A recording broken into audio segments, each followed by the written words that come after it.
Whoa! Hey! Welcome to a No Guy Bicycle, and this is a Freak Out Friday. That's right. It is the last Friday of January, and that's usually a very cold and dark time for us here in the bike shop where we reflect on a lot of things and we're just basically eating our ramen and trying to get through the next 2 months before the season starts. Oh, wait, what just happened to my channel, to my shop in January? Holy cow, people, this is nuts. Just wanted to tell you we had a pretty crazy ride this week, and we're going to go into that in a little bit here. In addition to a couple other things that have been going on from like the beginning of January, and basically the sowing the seeds of good community for my cycling customers has really kind of come to fruition through the last month, and hopefully so keeps going, of course. Hopefully this is not a flash in the pan and I'm just toast for the rest of the year, but it seems to me that these great customers that entrusted me, which I'm very thankful of, working on their bikes, front-loaded me this whole month of a lot of work, and this has been awesome.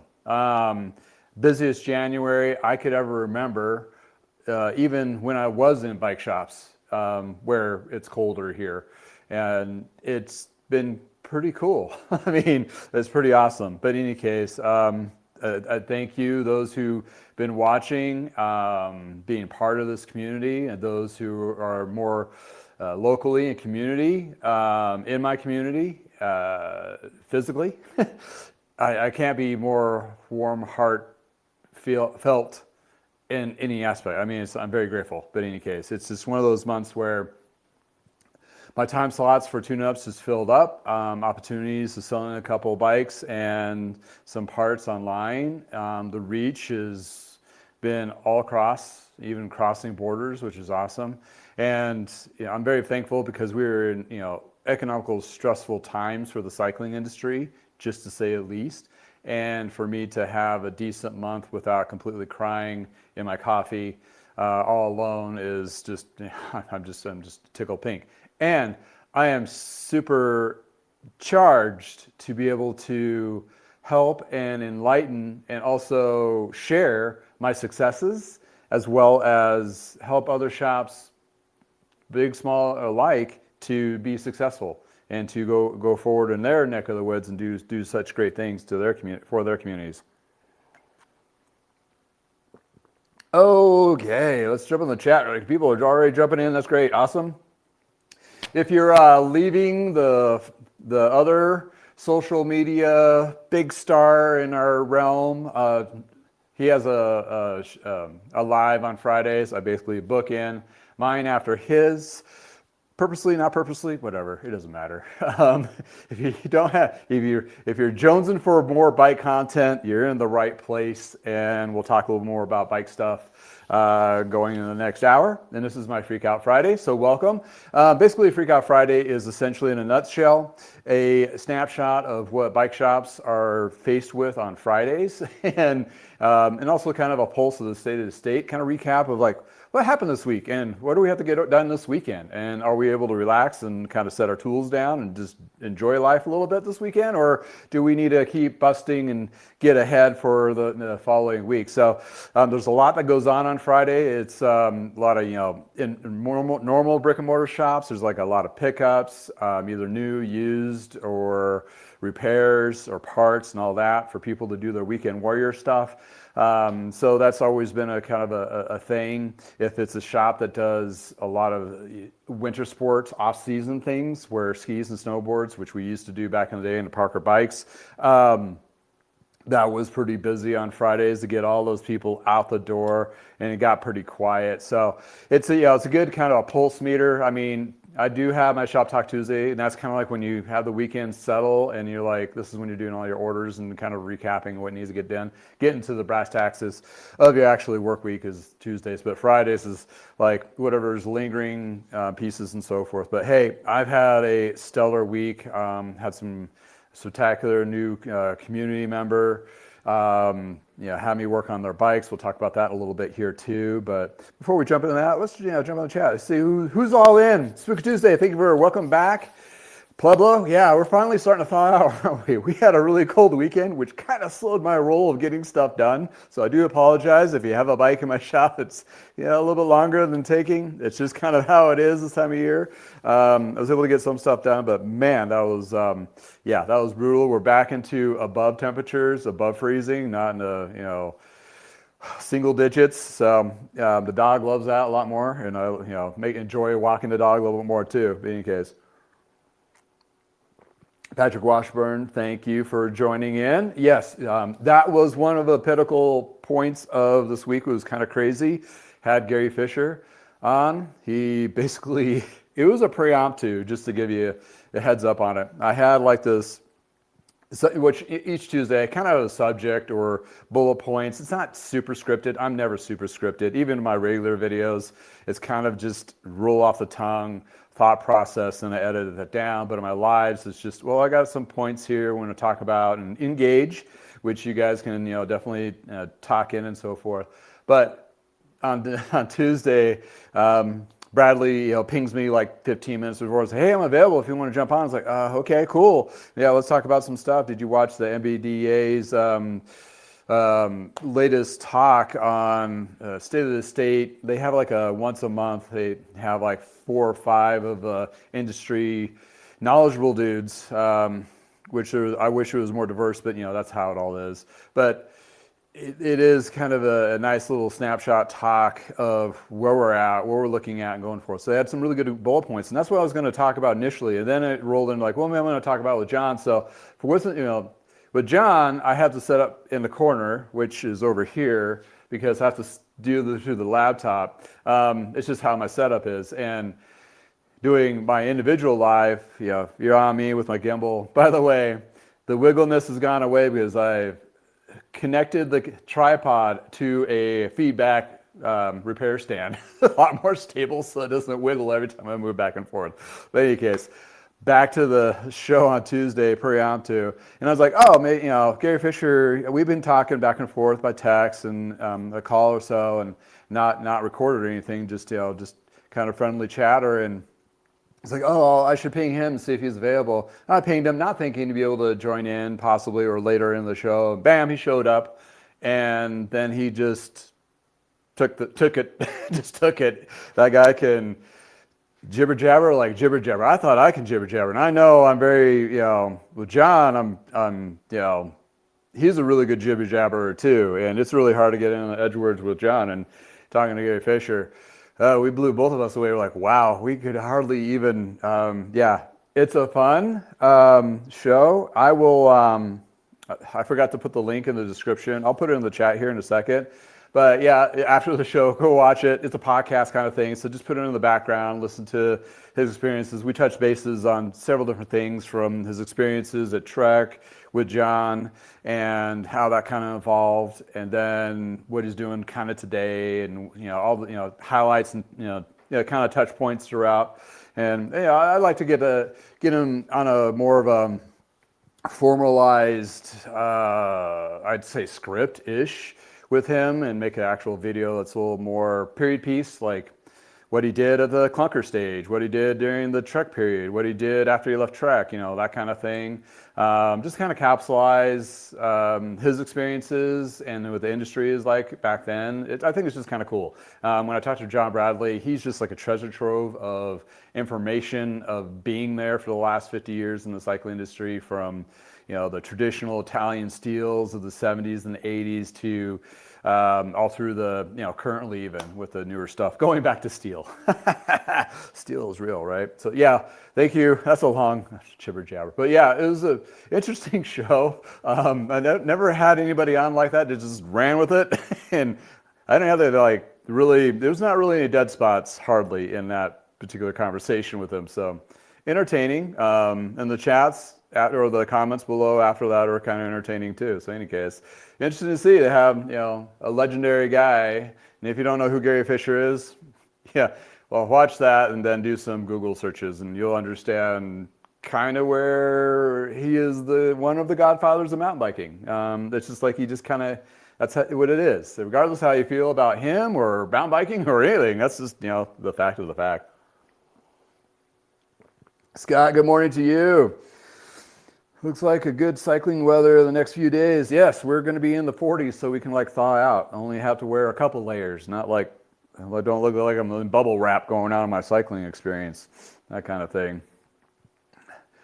All right, yeah, we've got them set up on a trainer, like one of those Wahoo trainers, the smart trainers. I should probably talk about that for a second here, because that was one of the NBDA's chats I listened into, and they were talking about how basically trainers are dead for bike shops to carry. Some shops still do carry them, but back in the day, we'd have a pile of them in a corner, and we would, try to sell them and all that stuff. And it was first the dumb trainers, now the smart trainers came out, and that revolutionized everybody to ride indoors, which is awesome, because the highway to nowhere, it does suck, and keeps you entertained while you're doing those rides. And I didn't really notice that because I don't carry them, I don't sell them or anything, but I noticed like all the dumb trainers are on Facebook Marketplace, and I've started seeing an insurgence of the new Wahoo trainers or track, whatever brands are starting to populate too in the used market. I'm like, oh, that's kind of crazy. And what it turns out is since everything basically from 2020 pushed the whole narrative, the direct to consumer, on a lot of products that bike shops sell. And this one particular bike shop, I think they're in California or somewhere, and they were talking about how a time toilet it is for them to try to support that part of retail. And it kind of dawned on me, it's like, oh, you're turning away business.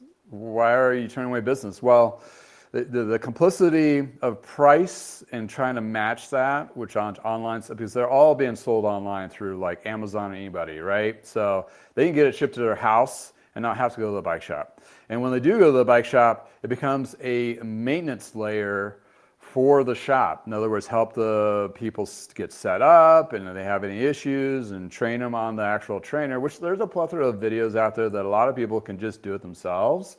And they found it was like they were not getting enough margin in the trainers because all the undercutting of online directly from the manufacturers of these trainers, that there's not enough margin there to support that sale, even for, they'll order it for somebody, but they're not going to stock 20 Wahoo trainers like they do in the past and try to get that. And those are heavy, and the shipping costs on them are enormous.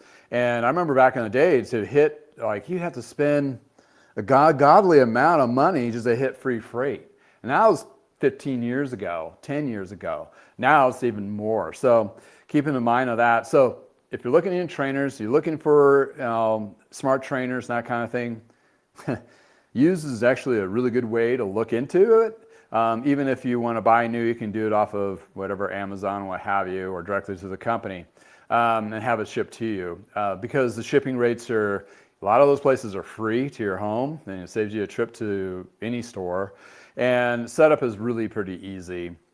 You may need to do something with cassette and so forth. There's a couple videos, I'm sure, out there to help you with that. But once you get it set up, you can get, there pretty easily. And the ones in the used market, about a third of the price of new. So, I mean, how can you, there's no way I was going to carry 10 Wahoo trainers as a brick and mortar retailer, knowing that there's about 400 of them on Facebook Marketplace right now rotating through, and all from between 300 to 500. And a lot of them are hardly used. It's exercise. It's like up in the category of exercise equipment. Same thing where you've seen a whole bunch of Peloton bikes hit because it was the aftermath of everybody bought this stuff during COVID and they're done with it.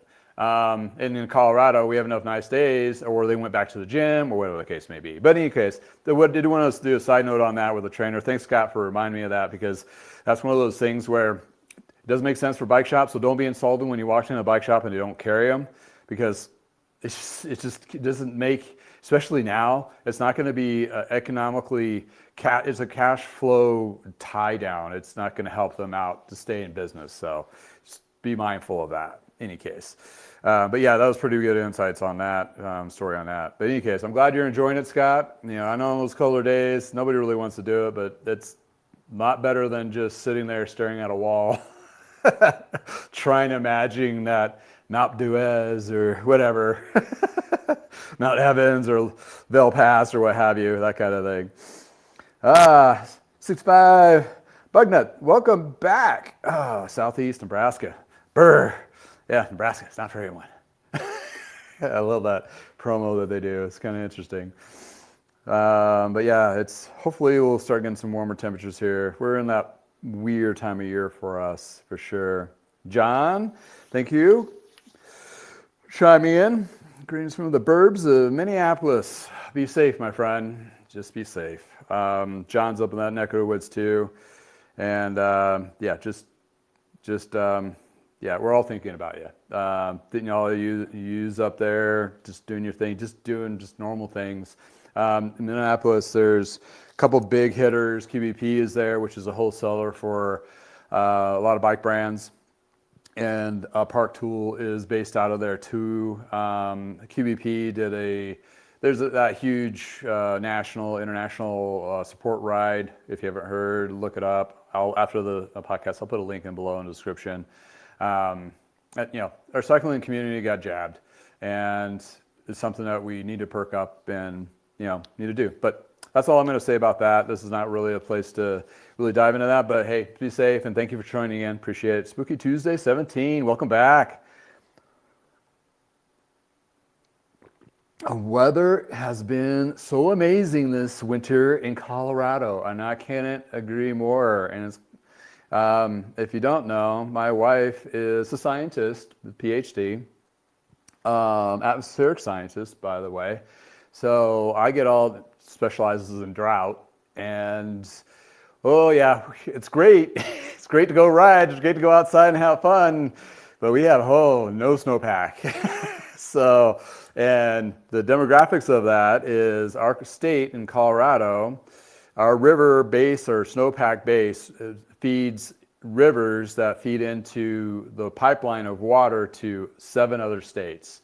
So it is very, very important that we get our snowpack built up so we can supply all these other states with agriculture water as well as drinking water. And that goes from all directions. So, but here's the silver lining, and this is my farmer almanac prediction, because you know I grew up on a farm and you know whatever, and I'm married to a wife that's a scientist. I always bug her about this. Yeah, we're going to have one hellacious snowstorms in March and April. That's my prediction.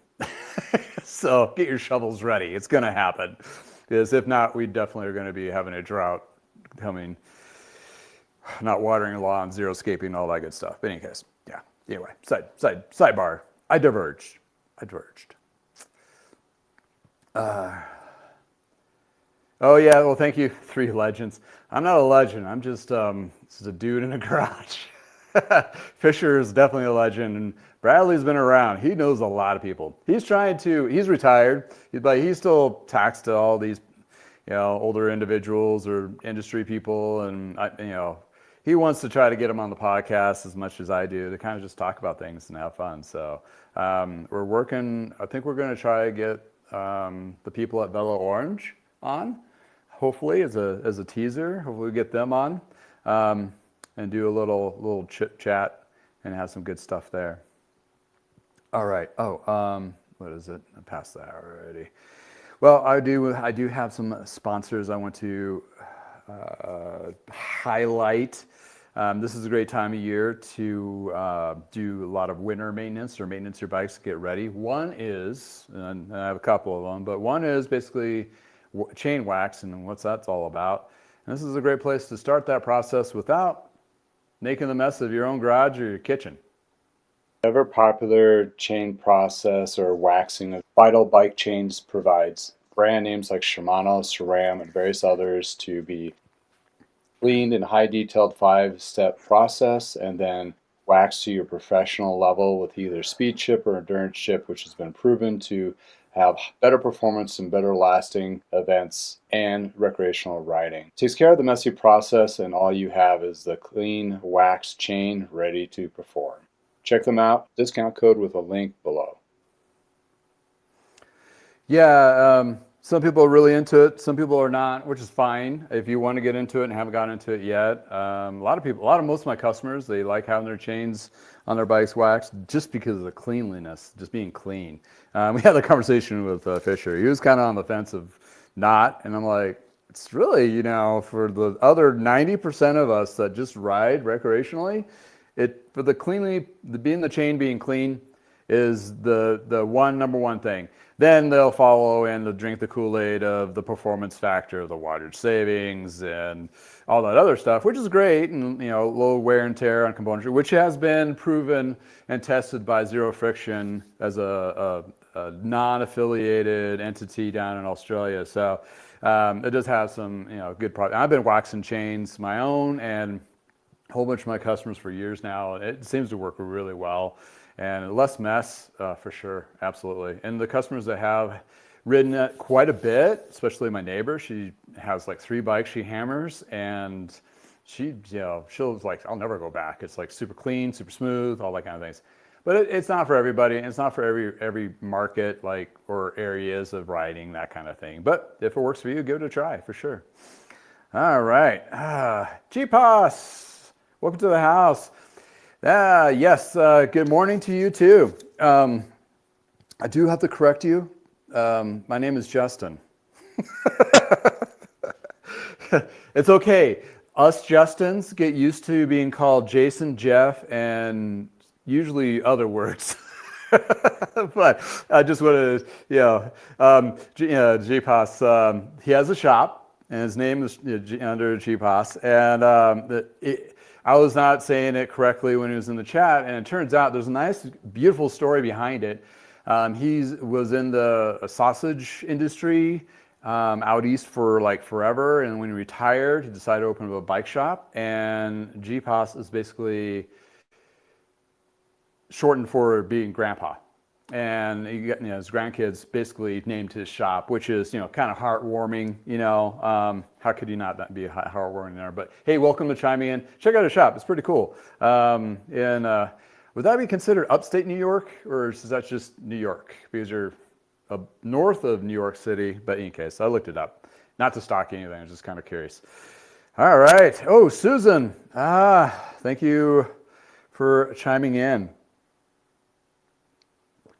I need a week in a beach in Cuba. Yeah.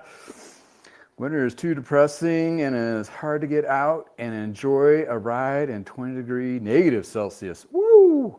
Yeah, right? I think you're in the area where it has lingering snow and it stays gray for a long time. We lived in Michigan for a hot second for 2 years, and that winter was...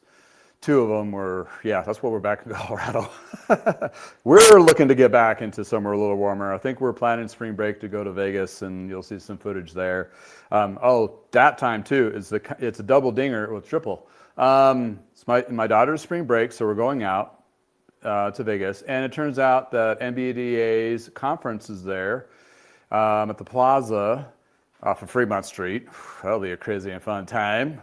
Well, they're crazy guys. And then the Cab to Bike show follows that the next 2 days after that. So it's going to be a packed week. I may not have very much content live. Maybe I will. I don't know. We'll see. If you're going to be there as shop people, that I know your shop people who watch this, ping me and we'll either hang out, talk, and jibber jabber, maybe shoot some videos or whatever. Make fun. Have fun with it. But Susan, I do understand the coldness, and hopefully spring is sooner than later for you in the neck of the woods, being up in Canada, for sure. Oh, Melissa, thank you for joining in. It was interesting to hear that interview. Yeah, with Gary Fisher, referencing Gary Fisher on Tuesday. But it really was Gary Fisher talking in a ramble the entire time? Yes. John and I were, Gary Fisher, he's a nice guy. Absolutely. And he's been in the industry and is very opinionated. And he like me, but I just imagine myself being that old and just like going down rabbit holes more than I already do. So I lose track of what I'm doing, and there we go, right?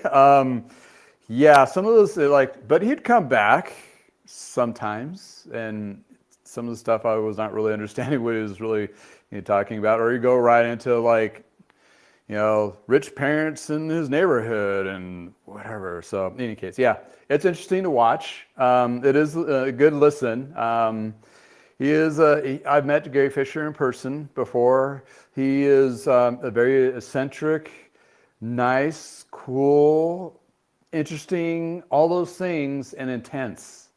The intensity is there for sure. Yeah, it's fun stuff. And the guy rides like a beast. Even in him being his age now, I was talking to my wife, and I know he could just smoke me. Like, boom, out of the gate, done. I'm waiting around for Gary Fisher for the first 2 minutes. Then I saw him at the pub afterwards because I would take the short route. That would be me. Like, well, you'll do the 20, 30, 40 mile ride. I'll just do the 15 and meet him wherever we're supposed to go.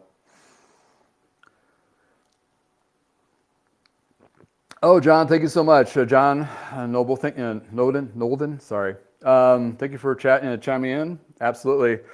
Oh, thank you for the fantastic. We're fantastic. Was I fantastic? I didn't really do much. I just tried to interject like 3 questions in 2 hours. It was just nuts. It was like, it was cool. I mean, I didn't have to really come up with any content or redirect conversation. It was like, bam, it just went off the rails and just went good. All right, Bill from Vital Bike Chains in the house. Yeah, we just featured your stuff. Thank you for doing all the wax chains and supporting. And also he does speed wax and double speed wax. If you really want to get into high performance for your tri bike or next event or something like that for racing, that's something you want to look into. But he's in Florida, and you're talking about snow tomorrow? What? Where are you? You can't be in Florida. There's no way. You have that one, like once a decade anomaly of snow. You see you see like 2 snowflakes land in an alligator, and you call it great. Yeah.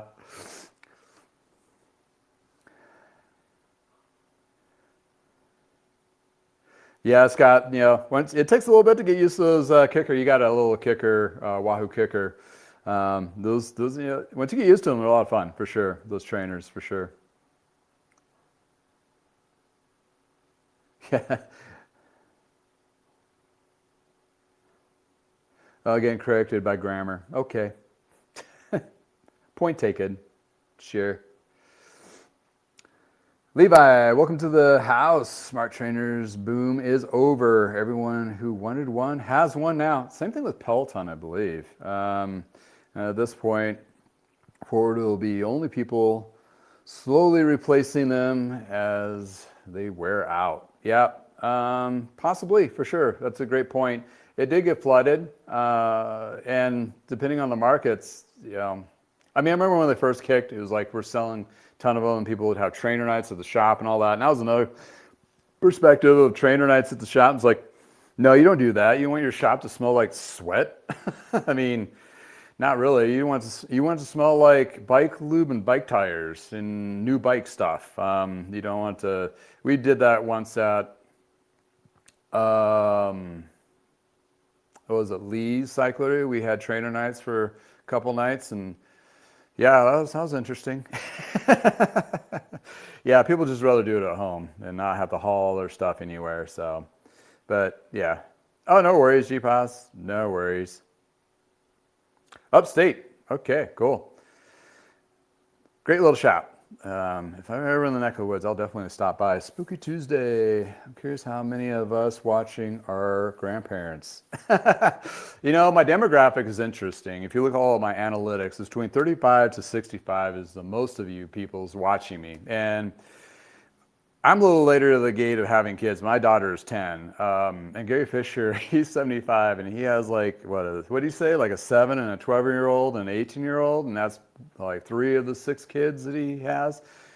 I mean, I thought I was older out of the gate, but man. Yeah, I'm like, all I'm going to know is this kids until the day I die. Well, that's okay. I'll throw them in trainers. Let's go. Put them in the trailer in a pack and just go. Yeah.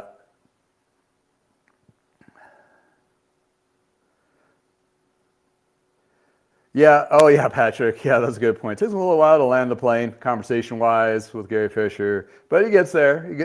He circles back. He was tapping the counter when he gets all excited about something, and apparently his ring was ticking, which, you don't want to like interject like, "Hey, Gary, could you stop doing that during the live stream?" But next time I'll tell him, if there is a next time. If there is next time, we'll see. All right. Oh, welcome to stream 455.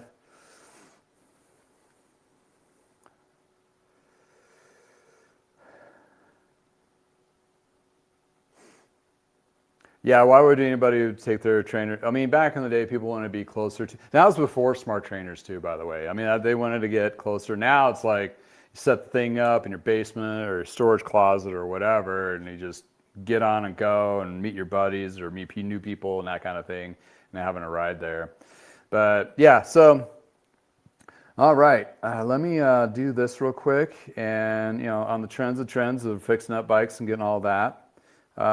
If you're looking for wheels inexpensively for rim brake, through axle, old traditional quick release, this is the place to go. Wheel Warehouse in California has an excellent selection of wheels to choose from. They're pre-built, or also you can have them custom built up to various sizes.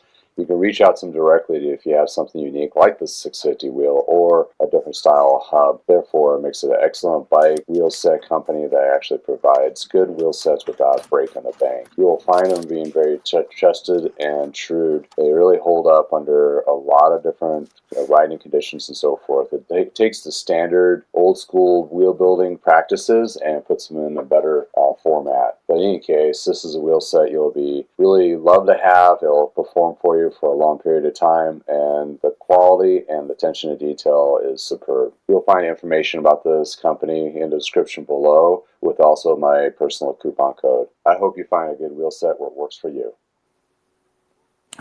So yeah, I have had a couple of their wheel sets. I have a couple more probably coming on soon to review. Just did a mountain set that was on my Klein that I did a refurbish on. Beautiful wheel set. Also last summer, got a wheel set built for a customer that does tens of thousands of miles, one of Scott's buddies on his bike, and he's gone through wheel sets before, so we got him something built up that's going to hold up a long time.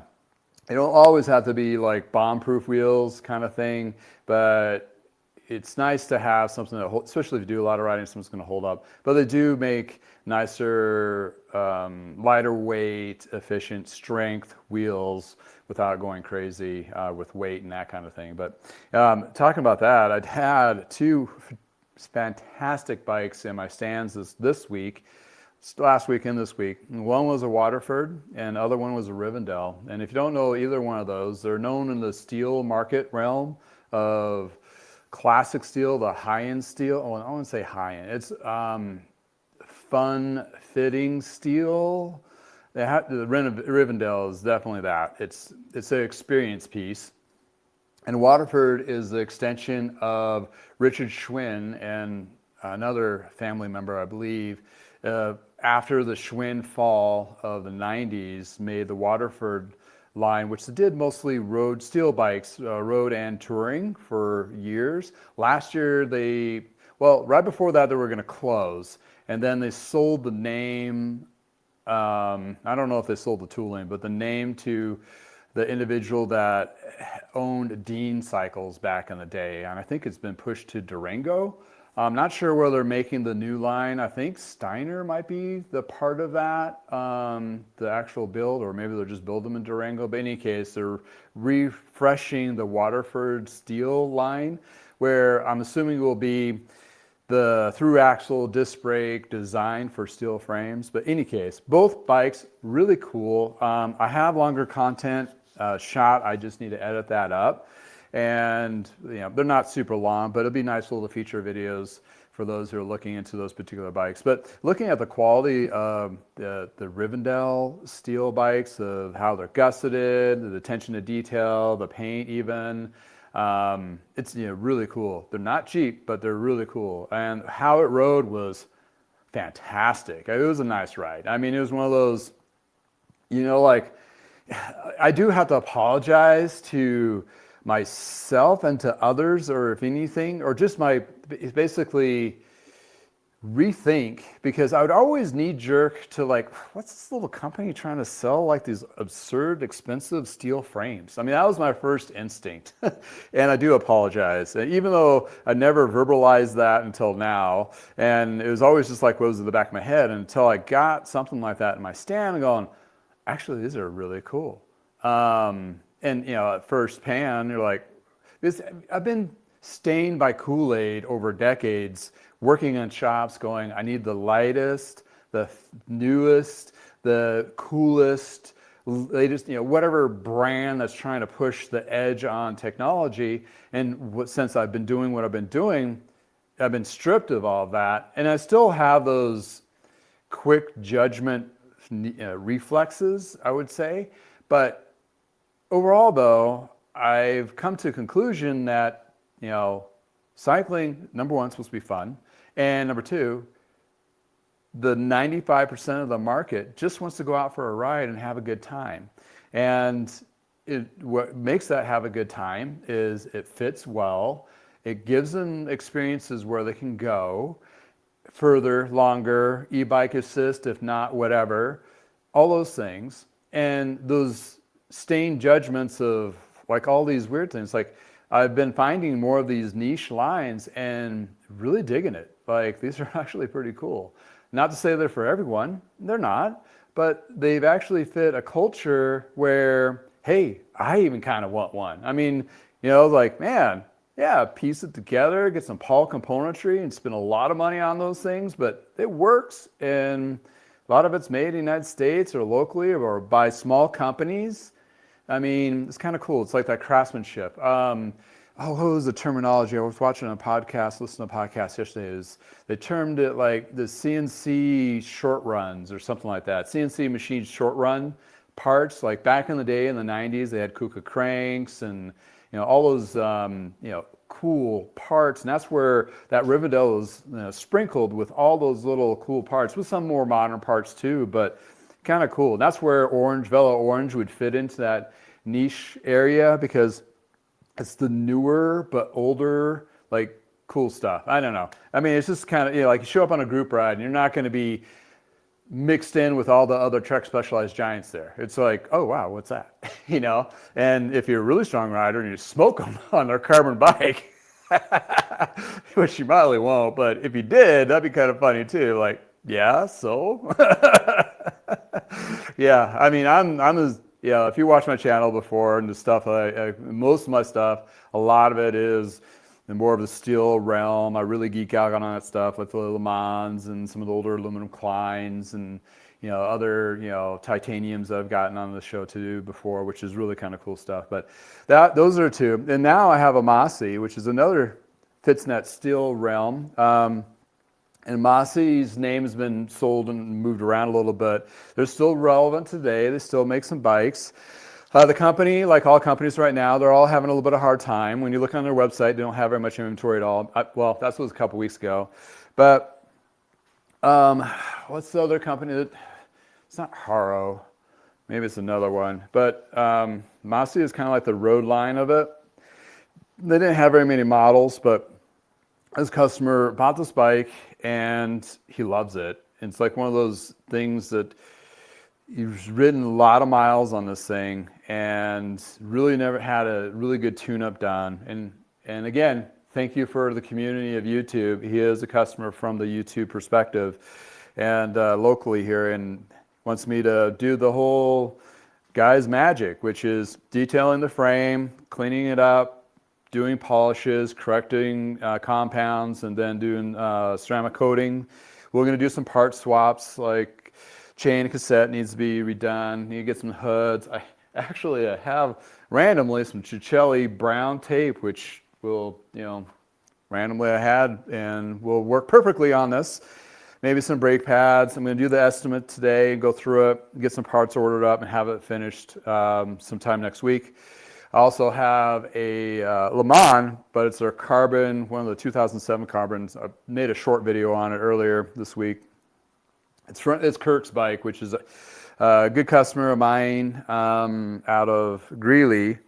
And I have a couple of videos based off of him. Also, I have an interview with him. He is a perfect example of a retirement advocate for cycling. The guy is just awesome. And going to be doing the full package love on his bike. He's ridden it. He's had it for 5 years now, put 13,000 miles on it. I mean, the guy, if you look at the guy, he does not fit the picture of a cyclist, but he rides all the time and he's in no hurry to go anywhere. He just wants to have a good time and enjoy it. So those are the next two projects that are really fun, that are booked in off of the other two projects. And I'm just floored and flabbergasted of these people who's let me work on their beautiful gems from older to newer. That Le Mans like 20 years old, which is hard to believe. It's like, how time flies. But worked on a brand new number 22 carbon. That's a company out of New York. I believe it's New York or out east. And that was beautiful. Very, very cool. And a Moods and a Parallelo, a full carbon, newer version with DI2. And I got in my pipeline a classic Bianchi that I just picked up yesterday. I have a Klein Palomino that I need to do a refurbish on, a felt full suspension mountain bike that's going to be a consignment. So I got like things piling up, stacked for me to work on all through February and through March. So things are good. But anyway, it's pretty awesome stuff. And those who watch and you have shops, there's opportunities that, if you're working in a shop right now, we've really shifted, the headwinds have shifted to a lot of service. And, there's a lot of opportunities to keep people riding, upcycling their older bikes, refurbishing used, getting into the used market a little bit more. That's where it really is the price point, and that's where the market is. That's where I've been seeing it through the family of NBDA. They've been talking about used, they're talking about service, and they're talking about e-bike stuff. So those are like the three pillars right now that are going to help bike shops get through what we're going through. Because let's put it in perspective, a normal brick and mortar location would rely on about 80 to 90%, if not more, on accessory sales and bike sales as their general income. And the service department would roughly, on statistically wise, around 8% of the business contributing. Well, now it's going to fold in even more so, because that's where a lot of shops have found that's where the only income that's coming in that's pretty consistent that they can take to the bank, and they're going to double down on that going into the next season. The chaoticness is not going to change. So the supply chains are going to be all weird, the pricing is going to be all funky, and the customers are not going to be there for those particular high-end or mid-range stuff. So there alludes that the business models of the great shift. It's going to be a huge shift in that direction, if not already, and it's going to continue to do so. So therefore, you're going to see a lot of shops triple, quadruple the service departments if they can, because there are not that many people that work on bikes that have the technical skills for that high level, or they're going to do a lot of training to get to that. But that's what they're relying on. And that's the only thing we have going for us. And luckily for myself, what my business model is actually thriving in these conditions regardless of what's going on. A case in point, the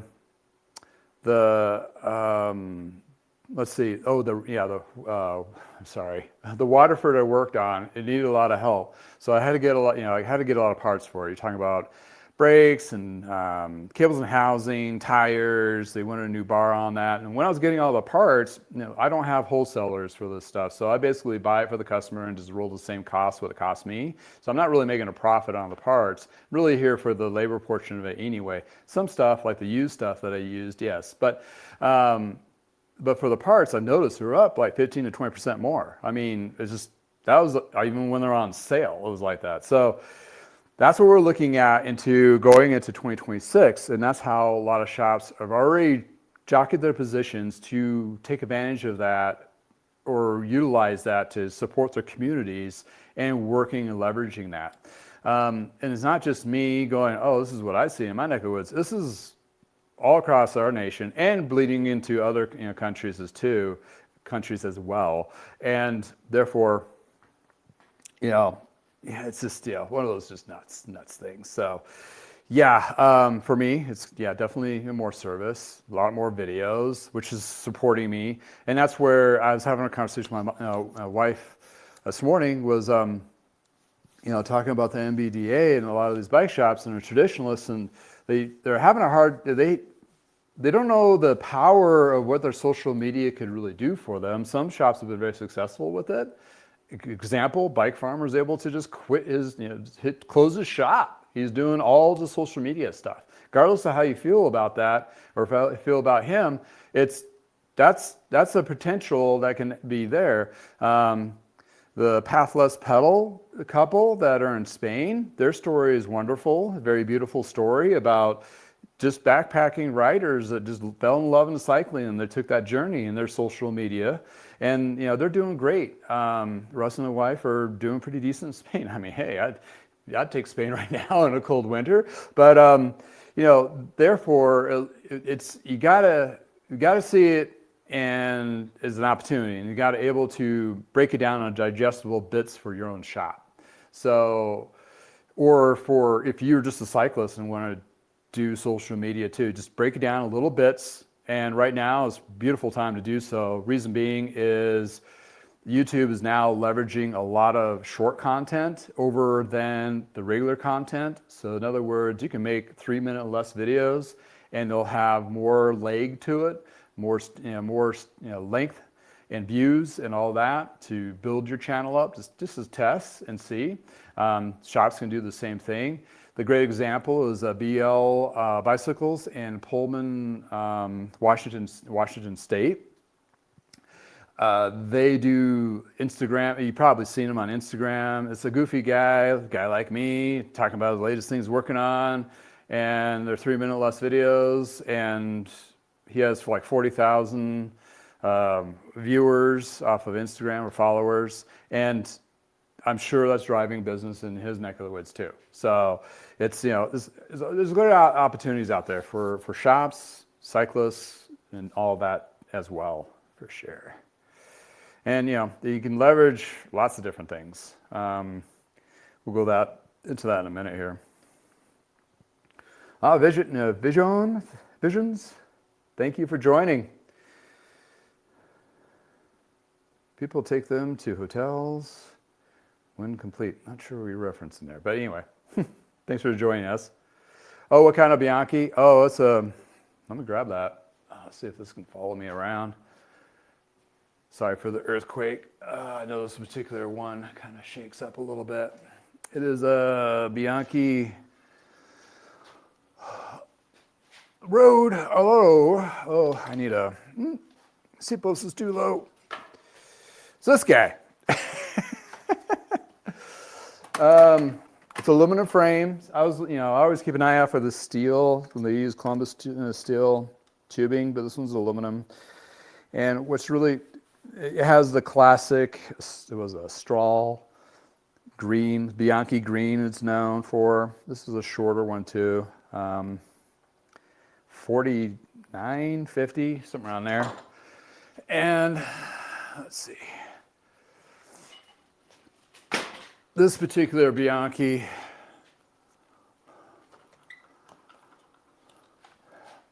Alloro is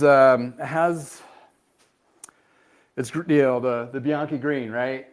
And that Bianchi green let's see if you can see it, has a clear coat which is iridescent. So in the sunlight, it kind of has like gasoline look to it. Really cool. Ultegra componentry, triple 9-speed, or double 9-speed, excuse me. So that puts it probably early 2000s. I've worked on several of these, and we're going to see if it's something that I will refurbish, complete out, or do the parts out. So we'll see. But in any case, that's the Bianchi. To answer your question there, thank you for joining us. Let's see here. Yeah, people love older bikes and steal them. Oh, yeah. Yeah, you gotta be careful. Well, that's with all bikes. There's still, unfortunately, there's still crime rings, gangs out there that steal a lot of bikes and then move them around. So, interesting story there. I had a customer, bike list, bikelist.com, get your serial number, take some pictures of it, list it on there, just as a listing. And just, if it does get stolen, you can actually report it stolen. And that what gives people an opportunity to search by serial number. And pawn shops are supposed to do this. And the local police department at CSU told me this is the best, what they're telling their college kids to list it there, because they'll have a snowball chance of getting that bike back versus no chance at all. So, the one story that from the police department was they did find like 1 or 2 bikes, and they found them in Chicago. They brought them back to the original owners here in Colorado. The other one was the bike was stolen out of his garage, and he had it listed on bike lists. And with that bike list, somebody saw a bike that they wanted to purchase on Facebook Marketplace, and turns out when they checked it on bike lists, there it was. So he got contacted with the owner, and he was able to acquire his bike back. Although the local police department didn't do diddly squat, but he was able to get his bike back, and that was a very expensive bike. So, any case, at least he got it returned versus nothing at all.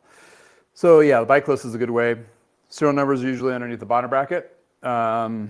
Numbers down there, and that's a good way to, help recover a lost bike for sure. Celeste Green, yes, that's right, Patrick. Thank you. Yeah, it's the Bianchi Green.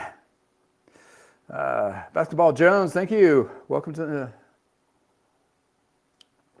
the live stream. Yes, it does look like a sweet bike. Bought it from the original owner. She actually worked at a bike shop, University Bicycles in Boulder, Colorado. Rode a lot, and she's just aged to the point where she likes riding something else. So this needs to be fixed up and sold and given new life and move on to bigger and better and longer adventures. Like all these older bikes, definitely a lot more life to them for sure. Absolutely. Oh, approximate value on this guy. I lost my space here. Sorry. It's getting like the used market has dropped so much. So in general, I've been seeing a lot of aluminum steel bikes anywhere between 200 to 300, carbons 300 to 600, all in pretty decent shape. At least some good value, little low lift on there. Titaniums from 400 to 700. So that's what your price range is on bikes in general, like all with the Ultegra, with Dura-Ace kind of mixes, everything under $1,000. Granted, they might be 10 to 15 years, 20 years older, but for road bike specific, there's a lot of things you can adjust those to make them more modernized and still have a lot of life to them. And it all depends what you can ride. If you're really dead set on the gravel experience, cross bikes are a good way to go, or converting a hybrid or something like that, possibly. Those are not as many out there, but for just general road up to 25 to 28C tire, there's a lot of bikes out there. And if you're looking for mountain recreational or hybrids, there's a lot of those out there too.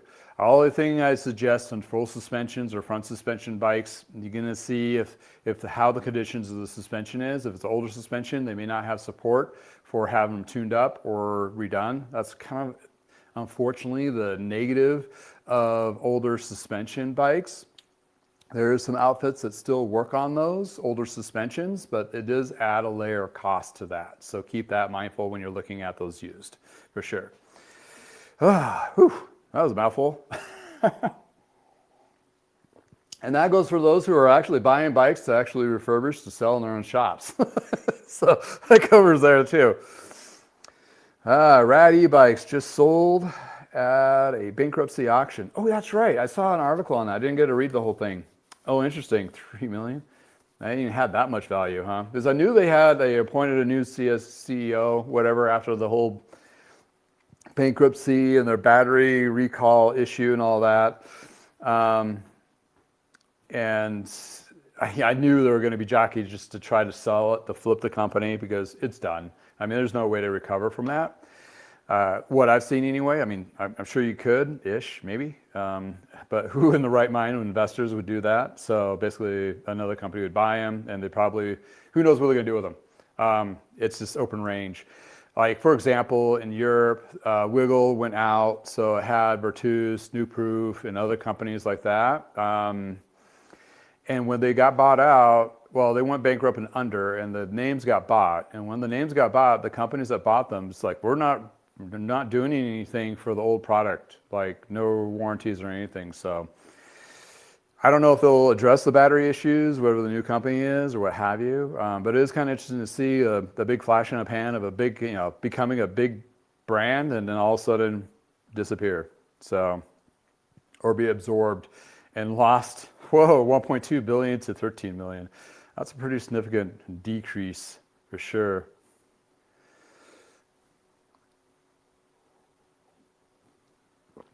Possibly 10x the amount, but it is confidential. Oh, yeah, it's one of those. You don't get to see the paperwork on that one. Yeah, they had layoffs, and they had also a building catch on fire in California. So yeah, it's kind of, the whole e-bike thing, it's so complex problems to it. Actually, I probably need to get with Josh at Precision E-Bike and have a sit down with him, because that's all he does is e-bike stuff, and get his perspective of how did we get here and what to watch out for and how do we go from here. Because the podcast that I listened to yesterday did talk a little bit about the e-bikes, and what triggered a couple thoughts was some of the e-bikes that were sold, especially the throttle ones, for people that do deliveries and that kind of thing, are not like your traditional cyclist community. It's a different beast in itself. It's a transportation beast. So it's then okay, there needs to be more regulations, there needs to be training, needs to be all those things, insurances and all that, and requirements. And talking like the guy, this was a Pathless Pedals podcast yesterday, so I highly recommend listening to that one. It was very interesting. He was interviewing a guy that works at Soma, which is a steel frame, smaller company, but really cool, niche, been around for a long time. I've worked on a few. They're really awesome bikes. But their perspective on that. And he was talking about in Europe, they have like more requirements, like those particular bikes, you got to have a motorcycle helmet, you got to be, licensed or something, but yeah, so we're really going to look probably towards the European market where it's been there longer and try to adjust the US market to accommodate those concerns or address those concerns. But yeah, I wouldn't say we're at the end of the road or the bubble or the crest or the peak of the e-bike. It's still going to be there to some level, but it's going to flatten out a little bit because the rebates are dissolving. Here in the States, there was rebates that you can get to keep the prices down. Those are reduced quite a bit over the last 2 years. So it's just going to change. So we'll see what that change is. But it has cultivated a new service opportunity for bike shops to work on them. A precision e-bike, in other words, is one that's done really well. Go Guava, they just launched a video today. I need to go see it.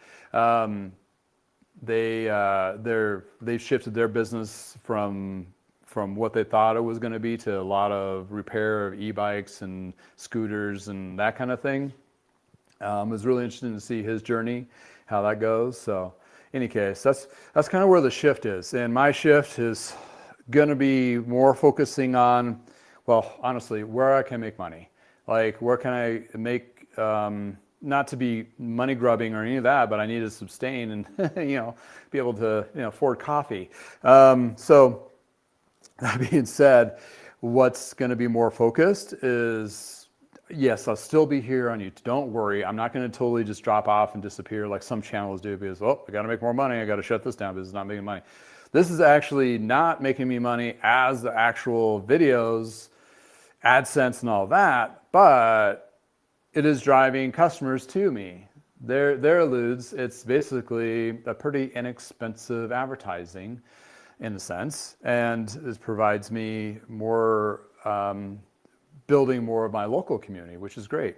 And also selling abroad, like through United States. So, because I've had a lot of people, they bought stuff on like eBay and go, yeah, I watched your channel. It's like, oh, sweet. It's like, you should have just bought off my website. Save you money and save me money. But anyway, it doesn't matter. Whatever you're comfortable with is fine. That's why it's there.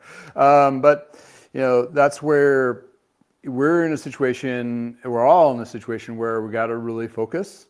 And that goes into the conversation I'm hoping to have with John next week on Shop Talk Tuesday. It's really going to detail our opinion, perspective, and historical experiences being in industry of what shops really need to be focusing on and what's being said and what needs to be really emphasized to a lot of shops that may not be in tune with that information or connected with it, or I have a reach, which is great. And that's kind of my way of contributing to my bike shop family. And a lot of them are smaller and they're busy just wrenching and not thinking about certain things, or they're like a small business and they're trying to figure out how to navigate, and they're newer and not have been through any of this before, nor have we gone through anything like this. But parts of it we have, and we can pick at those particular moments in time and historical and go, well, this is how we address this. This is how we combated that. And this is how we survived. And these are the things we shouldn't have done. And not to say we're going to have the secret sauce. Nobody has the secret sauce going into this year. But there's some indicators that's going to help us, even as consumers, to know what we need to get done, to be able to keep our cycling communities thriving through bike paths, support rides, all those things, to the bike shops figuring out how to support their communities and becoming more community-based businesses. And guess what? The big boys, the big corporates, they're going to have to figure it out, how they're going to support us doing what we need to do to support our communities. So it's flipped. The narrative is completely flipped, where the big boys were basically driving the narrative of the bike industry. Now the bike industry is now driven by you, the cyclists, finally, because you're the ones that are actually going, hey, I can't afford that $10,000 bike. I need to go fix myself up a $300 bike and make it a sweet ride for all in at $700 and call it good. Because that's where the market is.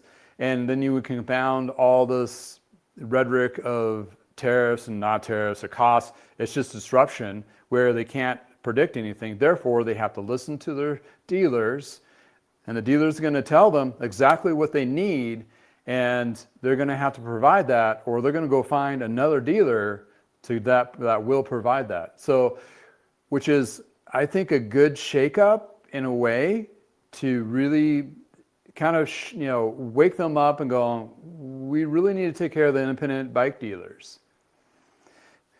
That's what it comes down to. Because before, they were just using us as cash cows, making us still struggle, but they were making the income. Now they're not.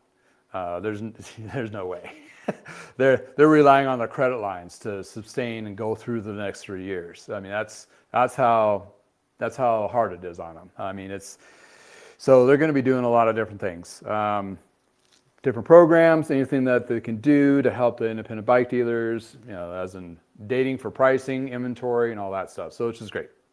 But there's a lot of smaller shops, inventory management. And usually you would do something like this if you were doing it on a regular basis.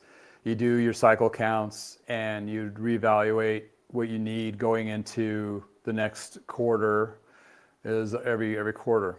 The recommendation now, and this is going to sound very aggressive, but it's something that needs to be not doing cycle counts on all your inventory coming from, this is the back end inventory portion of me that did a lot of that. But you need to really evaluate what your current trend is and what has been needed in your shops, what you need to help your community to make sure they have the right stuff and hopefully have the right price points and the service to help the inventory to help support the service department to do what they need to get done in a timely manner so people get their bikes back soon,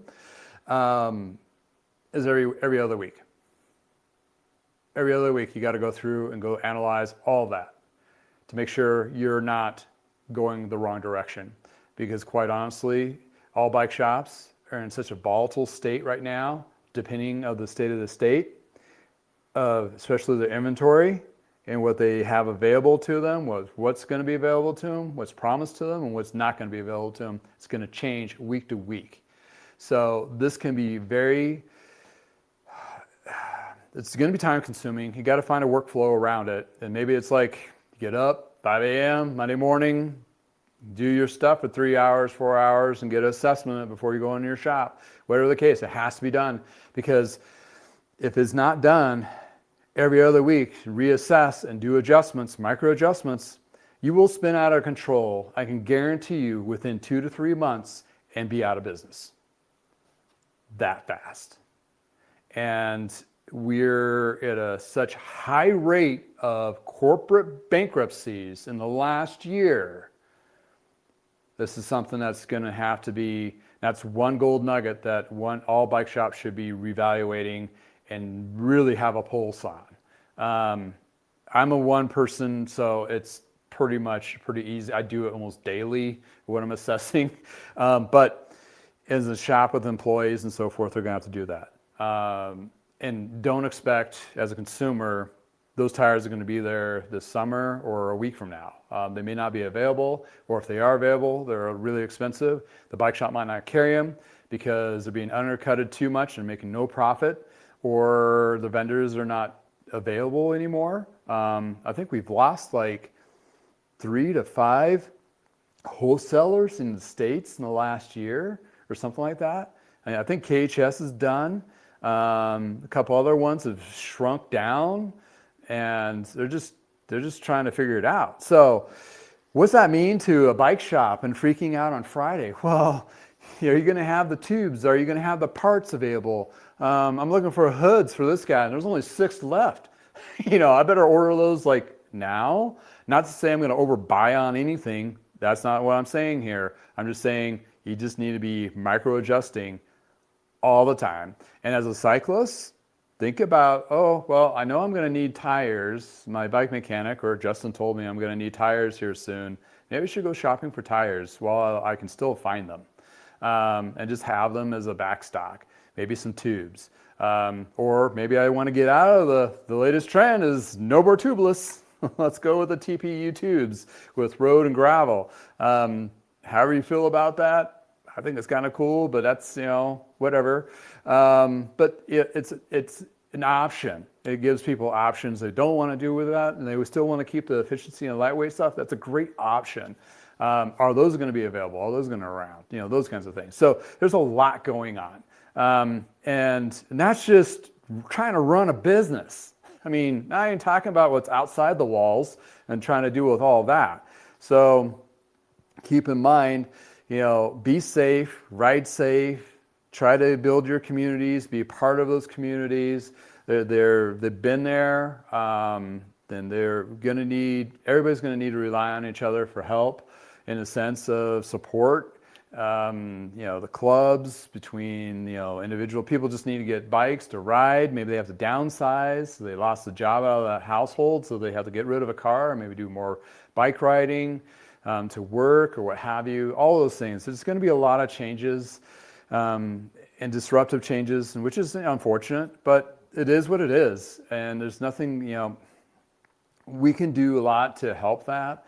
Especially as bike shops, we can help provide less expensive used bikes for people to ride, to keep healthy. But, cycling, I was talking to the owner of this yesterday. She was like, the first thing that rolled out is like, when I ride, it's like, it's so therapeutic. It helps you get out of your own head. Also, it's good for your body. It's cardiovascular workout, low impact on the knees, mental health. It's huge. All those things. And it doesn't take a lot. 30 minutes of riding will change your perspective on that day or help you cope and go with that. And also all the health benefits to that helps out too. So if you're in a situation where it's really stressful and what have you, cycling is definitely a great way to relieve a lot of those stresses and so forth. And the bike I'm working on, Kurt's, the Le Mans, he started riding avidly and got 13,000 miles on his bike. And last March, he had a heart attack. And when he had a heart attack, it was less damaging. And for him, riding and all that, it really helped him not be catastrophic. So, amongst other things, but it does help. It didn't hurt. So, in any case, a lot of those things. And being, I just feel privileged to being in an industry where I can actually help people get there, to do that, to be a part of that, whatever their journey is. And I'm talking about the other 95% of us, which just wants to ride, have a good time, maybe do some group rides, and once in a while race. I don't have a lot, there's people that do race and do that. That's great, that's fun. But really what it comes down to, they're just recreational riders. And that's where about 90% of the stuff that we have in the used market is perfect for. We can get going.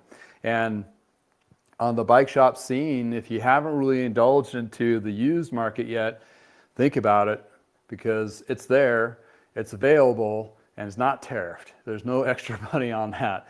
Parts that you may have to fix up might cost a little bit more, but you can leverage your service departments to become more of a product providers for more units on the floor to replace the bikes that are not selling to bikes that you can sell, or that the market is, they're available for, or the market is shifted to. And granted, at some point it'll shift back where people want to buy new bikes, and when they have the income to do so, now is not the time. So those big companies are going to have to really double down and think about what can they do, as in products, bringing into the States to fill the market that's needed now, not what they want to narrate, because that's gone. So they have to figure out that, and whatever that's going to shift. Are they just going to hold on and just produce high-end bikes and just wait, hope for the best, and leverage other markets in the world? Or are they going to actually do something to provide those kinds of things? Because put it in perspective, is smaller companies like Poseidon, which is one, or Orzak Trail in Walmart, that they can provide a bike that's not actually horrible, not too bad, for under $1,000 for somebody to get in that's new, they can do it too.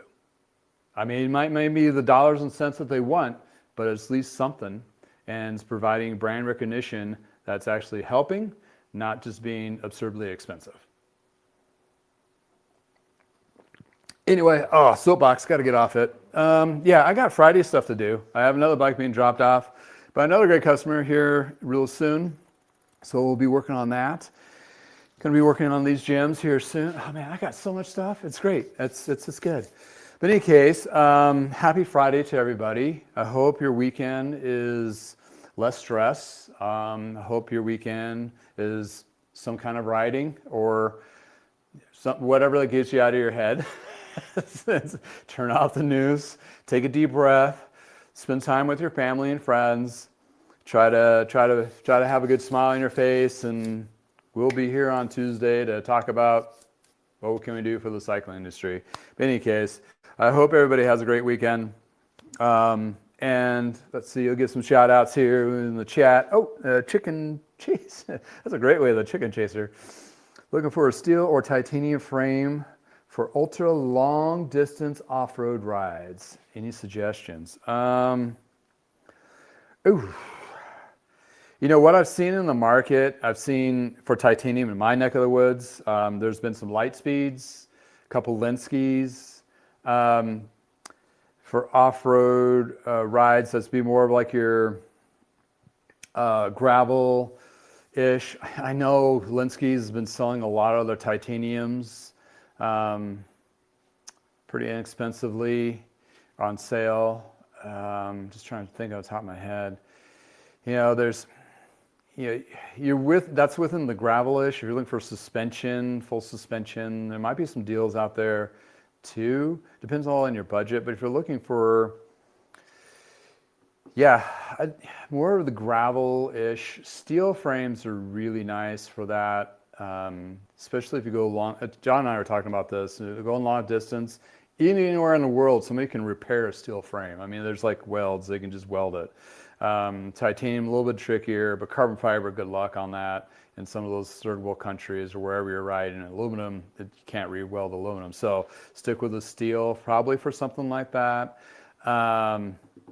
Definitely more of a touring style or gravel style bike. If you're looking for new, possibly, I mean, it's expensive and they take a long time to get you in. There's a reason for it. The Fairlight bikes, I have a video in my library on that for Fairlight. Also, another one that's not as expensive is Tumbleweed. See if there's something in Tumbleweed that work for you. They have a good touring style steel frame, which is pretty cool. Worked on one of those. I mean, the Rivendell's are pretty sweet, but they're more of like not sure. I mean, you can tour them out, that kind of thing. But there's a lot of different, more smaller niche ones out there you can work with. But in the used markets, more specific to road, not as much gravel available in those. I mean, you might get lucky. And touring is another frame that might be looking for. But in any case, something to think about there. Oh, the nice thing about being a bike mechanic and an AI can't replace you. Yep. YouTube's tried to replace a lot of us. Calvin from Park Tool. Shame on. No, just kidding. Yeah, it's this deal.